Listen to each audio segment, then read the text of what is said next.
రెండు తెలుగు రాష్ట్రాల yes news live TV channel ప్రేక్షకులకు స్వాగతం.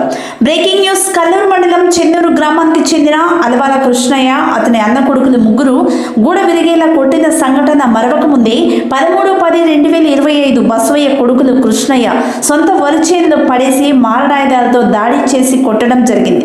పైగా కృష్ణయ్య సూడి గర్భిణీ గేదెలను కూడా కొట్టి తీవ్రంగా గాయపరిచారు అంటూ ఆవేదన వ్యక్తం చేస్తున్న బాధితుల కూతురు రత్న. 14/10/2025 తెల్లవారే కలుపు మందు గడ్డి నాశనం అయ్యే మందు కొట్టి వరి పైరు నాశనం చేశారు. పైగా తండ్రి వెనుక తండ్రి పినతండ్రి ఒళ్ళు హోనమయ్యేలా కొట్టడం జరిగింది. స్పృహ కోల్పోయిన కృష్ణయ్యను 108 వాహనంలో కల్లూరు ప్రభుత్వ దవాఖానాకు తరలించగా పరిస్థితి విషమించడంతో ఖమ్మం జిల్లా ప్రభుత్వ ఆసుపత్రికి తరలించడం జరిగింది. ఒళ్ళు మొత్తం కమ్లేలా కొట్టినందుకు ప్రైవేటు పార్టీలో దృఢంగా దెబ్బలు తగిలినందున ఆపరేషన్ చేయాలి అంటున్నారు పెద్ద డాక్టర్లు అంటూ కూతురు పాత్రికేయులకు వివరించడం శోచనీయం.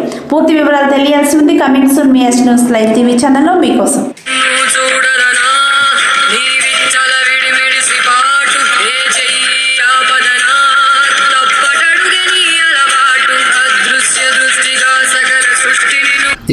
ఏను బాబు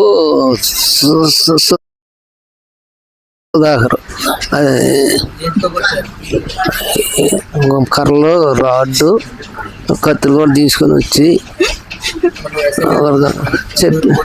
చెప్పింది సార్. ఎస్ఐ గారు చెబితే రిపోర్ట్ ఇవ్వమన్నా రిపోర్ట్ ఇచ్చేసినాం.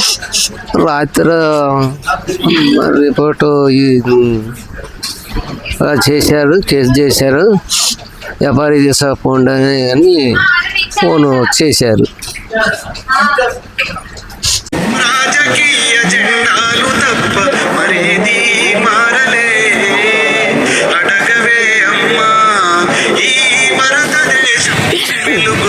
నా పేరు రత్నకుమారి, మాది చెన్నూరు గ్రామం.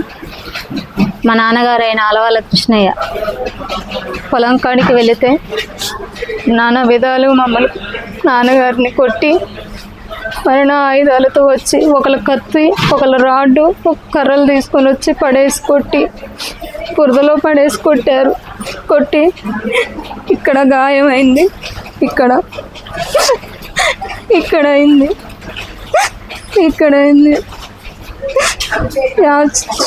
ఇక్కడ కాళ్ళు బాగా ఇదిగా చేసుకుంటూ కొట్టారు మా నాన్నగారిని. మెడలు నల్ల ఇక్కడ రాత్రి శనివారం రోజు కొట్టారు. రాత్రి సీరియస్గా ఉంటే కల్లూరు హాస్పిటల్లో జాయిన్ చేసాము, ప్రభుత్వ హాస్పిటల్. అక్కడ నుంచి సీరియస్ అయితే ఇక్కడికి తీసుకొని వచ్చాము, ఖమ్మం ప్రభుత్వ హాస్పిటల్కి జాయిన్ చేసాం.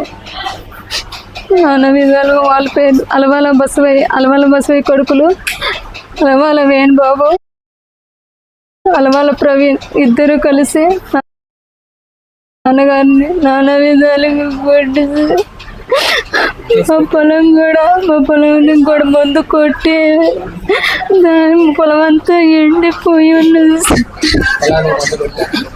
అవును సార్, పొలానికి మందు కొట్టి పొలం అంతా ఎండిపోయి నానా విధాలుగా మమ్మల్ని ఇబ్బంది పెట్టుకుంటూ వాళ్ళు కర్రలతో రాళ్ళతో మరణ ఆయుధాలతో కేసు కూడా పెట్టాం సార్. పెడితే వాళ్ళు కేసు తీసుకున్నారు. ఇంకా కేసు ఎఫ్ఐఆర్ రిపోర్ట్ ఇస్తానని అన్నారు సార్.